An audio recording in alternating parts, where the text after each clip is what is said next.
উন্নত করার জন্য। কিন্তু আমরা বারবার দেখছি বাংলাদেশে এখনো পর্যন্ত মানুষ স্বাস্থ্য খাত থেকে বিমুখ হয়ে যাচ্ছে, এখনো পর্যন্ত স্বাস্থ্য খাতের সুষ্ঠু তদন্ত করতে পারছে না। আমাদের কিছু হলে বলা হয় কি, তোমরা ফরিদপুরে চলে যাও, আমরা কেন ট্যাক্সের পয়সা দিয়ে অপর জেলায় যেতে হবে আমাদেরকে? আমি জানাতে চাই, আমরা ট্যাক্সের পয়সা দিয়ে চলাফেরা করি, আমাদের ক্ষেত্রে যদি গরিমিশে করা হয়, এই আন্দোলনকে কোন রকম যদি বানচাল করার চক্রান্ত করা হয়, মাগুরা থেকে এমন এক আন্দোলনের সোচ্চার করা হবে যে আন্দোলনের পরিপ্রেক্ষিতে দিতে বাধ্য করা হবে। এই উপস্থিতি বৈষম্য বিরোধী ছাত্র আন্দোলন কিছু আগে আমাদের সামনে সক্রিয়ভাবে হয়েছিল। আমরা কিছুদিন আগে কিন্তু বৈষম্য বিরোধী ছাত্র আন্দোলন করেছিলাম, মাগুরা এর থেকে কোনো পিছপা হয়েছিল না।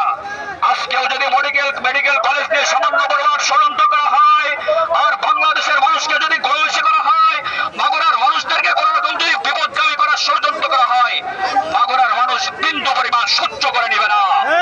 যেভাবে হোক মেডিকেল কলেজকে আমাদেরকে দিতে হবে। যে অজুহাত দেখানো হচ্ছে জায়গা নয়, সরকারি প্রজেক্ট করার জন্য জায়গা